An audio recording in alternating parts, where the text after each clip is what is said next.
예, 이렇게 올해는 유난히 큰 달이 화제가 되고 있고요. 심지어는 달이 2개 이상이다 이런 말도 인터넷상에서 화제가 되기도 했습니다.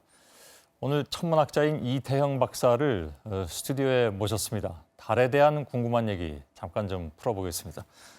무척 오랜만입니다, 박사님. 네, 오랜만입니다. 예, 예. 네. 근데 조금 아까도 보도를 해드렸는데요, 네네. 윤영탁 기자가. 네네.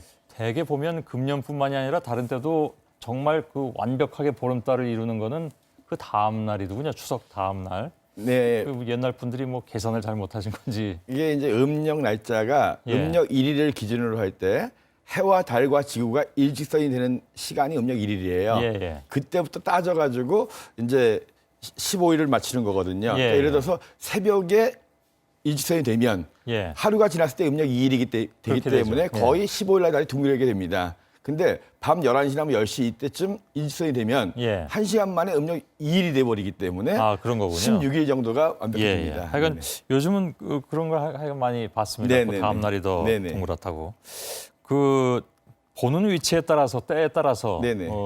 크거나 작거나 하지 않습니까? 네, 달은? 달의 크기가 이번 추석달은 뭐 금년 들어서 두 번째로 크게 보이는 슈퍼문이라고 하는데 네네. 위치상 어떻게 됐기 때문에 그런 걸까요? 예, 일단 기본적으로 이제 이게 지구고 달입니다. 예, 예. 달이 지구보다 이제 지름이 한 4분의 1밖에 안 되거든요. 예, 예. 하지만 실제로 이렇게 가까이 있는 것이 아니라 거리상으로 치면 지구 지름이 한 13,000km인데 예. 평균 거리가 한 38만 km니까 한 30배 이상 멀리 있는 거죠. 그럼 뭐 이 박사님 팔로도 안 되겠네요. 안 되겠죠. 예. 근데 이상 도는데 약간 타원궤도를 돕니다. 예. 그러다 보니까 가까워졌다 멀어졌다 하거든요. 당연히 가까워졌을 때 보름달이 되면 커 보이겠죠. 예. 근데 보통 10% 정도 들어왔다 나갔다 합니다. 근데 이거 말고 더 크게 작용하는 것 중에 하나가 이제 착시 현상인데요. 아, 예. 지표홍성 근처에 있을 때 굉장히 큰 달이 뜨는 것처럼 보이잖아요. 그거는 왜 그런지 아직까지 다 과학적으로 규명이 안 그게 됐다면서요? 이제 수천 년 동안 계속적으로 이제 논란이 많았습니다. 그러다가 예. 이제 20세기 정도 들어와가지고 거의 이제 의견 통일을 봤거든요. 예. 우리가 이제 사막 지역이라든가 미국의 초원 지역 가면은 굉장히 달이 큰 걸 느껴요. 예. 근데 우리나라 같이 이렇게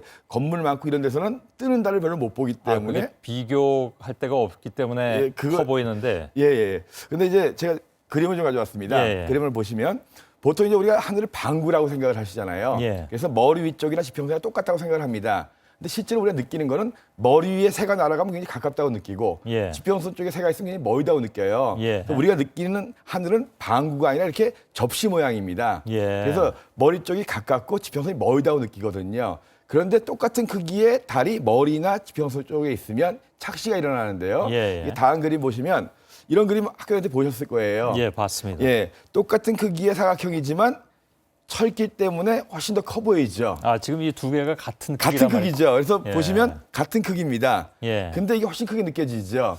아, 우리 시청자 여러분께서도 느끼고 계신지 모르겠는데 네네. 화면상으로도 그렇게 나오는군요. 네, 그래서 아래 게 더 작아 보이는데. 예. 똑같은 달이지만 우리가 지평선 쪽이 멀다라고 느끼기 때문에 커지는 거거든요. 그래서 예, 예. 실험을 해보니까 실제로 지평선에 있는 달이 천장에 있는 달보다 많게는 3배 이상 더 크다라고 밝혀진 것이 이제 실험을 많이 해봤어요. 예, 그래서 예. 이걸 이제 밝힌 사람이 폰조라는 이탈리아 사람이기 때문에 예. 폰조 착시가 가장 맞지 않겠는가. 그래서 예. 많은 학자들이 거기에 동의하고 있습니다. 아무튼 그것도 있고 또 금년에는 요번에는 거리가 더 가까워져서 가깝고. 예, 예. 커 보이는 것도 있고. 거리도 가깝고 또 이제 지평선에 가까울 쪽에 있을 때 더 커 예. 보인다 그런 겁니다. 근데 오늘 하루 종일 그 인터넷상에서 무슨 얘기가 돌았냐면 네네. 달이 2개 이상이다. 네. 뭐 그런 얘기가 돌았습니다. 예, 모 언론에서 그렇게 이제 나온 것 같거든요. 예, 예. 과거에도 이제 달이 뭐 2개다, 뭐 안 보이는 것도 있다 얘기는 많았습니다. 근데 이제 확실하게 이야기할 수 있는 것은 충분한 우리 달, 문 같은 그 정도의 크기의 달은 하나밖에 없습니다. 예, 예. 다만 이제 작은 소행성이라든가 오늘도 이제 아침에 소행성 하나 스쳐 지나갔죠. 예, 예. 그런 소행성이라든가 해성 부스러기라든가 태양계 초기의 자그마한 유성체 같은 것들이 지구의 중력에 끌려서 돌 수는 있어요. 예. 돌다가 또 사라지고 또 지나가다 잡혀가 돌 수도 있고 그런 아, 것들은 그러니까 계속 영구적으로 도는 건 아니다 그런 그렇죠. 얘기군요. 이게 작은 것들이 있을 수 있다는 얘기죠. 예. 근데 이제 그런 것들은 발견하기도 쉽지 않고 예. 또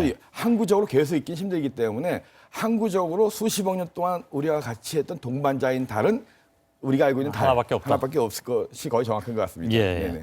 그 뭐 서양에서 보는 달과 동양에서 보는 달은 뭐 이렇게 다르다고 하죠. 네네. 그러니까 우리는 굉장히 좀 긍정적으로 보는 네네. 것 같고 서양은 만호를 그렇게 긍정적으로는 네네. 안 보는 것 같기도 한데 네네. 그거 이외에 그 왜 또 큰 달이 나타나면 또 뭐 안 좋은 일도 생기고 예. 그러잖아요. 예, 그래서 예. 달에 대해서 조금 이제 동서양의 느낌이 틀려요. 예, 예. 그림을 좀 보여드리면 이 위에 있는 보름달입니다. 이거 좀 크게 좀 잡아주시면 예. 자, 우리는 이 어두운 부분을 바다라고 하는데 이것이 이제 토끼가 절구질하는 모양처럼 보이거든요. 예. 토끼의 머리, 이게 귀고 얼굴, 가슴, 엉덩이, 꼬리, 다리 이렇게 오므리고 절구질하는 몽둥이, 공이라고 예. 하죠. 손잡고. 이런 모습 때문에 우리는 달이 뜨면 좋아했고 놀았습니다. 그래서 예. 달은 풍요와 행운의 상징이었고 반대로 서양 사람들은 이 하얀 부분, 육지라고 하는 부분인데 이걸 늑대 인간, 마귀로 봤습니다. 예. 늑대 인간 여기 어깨고요. 이게 목입니다. 여기 턱이고요. 이빨, 코, 귀 하나, 귀 둘. 다 목이고 이쪽이 손 벌리고 있고 손 벌리고 예. 있습니다. 그렇게 막 설명하시면 잘 모르겠는데. 다시 아무튼, 한번요. 이게 늑대 인간의 머리입니다. 머리. 예. 머리가 이쪽으로 이제 울부짖는 거예요. 아, 예, 이게 예. 턱이고 여기 이빨, 코, 귀 하나, 귀 둘. 이쪽 아, 손 벌리고 그러네요. 예, 손 벌리고 예. 있거든요. 양쪽으로. 그래서 그림을 밑에 같이 붙여놨거든요. 우리는 토끼고 서양에서 이렇게 늑대 인간이 울부짖는 모습을 보니까 예. 그런 이야기들을 어려서부터 선조들부터 들으니까 서양에서는 보름달만 뜨면 무서워서밖에 안 나간 거죠. 예. 그래서 사람이 없는 데 가다 다치면 귀신 얘기하고 예. 드라큘라 같은 이런 건데요. 실제로 달이 크거나 작거나 항상 다른 타원 궤도를 돌기 때문에 한 달에 한 번은 거리가 가까워집니다. 예. 그 거리 때문에 특별하게 뭐 지진이 많이 일어난다든가 이런 일은 거의 있을 수가 없는데 차이가 많지 않기 때문에요. 예. 다만 이렇게 슈퍼문이 일어났을 때는 조석 간만의 차이가 좀 커집니다. 그럴 수 그런 있겠죠. 정도의 차이는 있지만 이 달 때문에 뭐 슈퍼문이 생겨가지고 불길한 일이 생긴다, 뭐 지진이 많이 일어나고 이런 일은 거의 없습니다. 예. 네, 편하게 잘 들었습니다. 네, 네, 고맙습니다. 오늘. 네, 네. 예.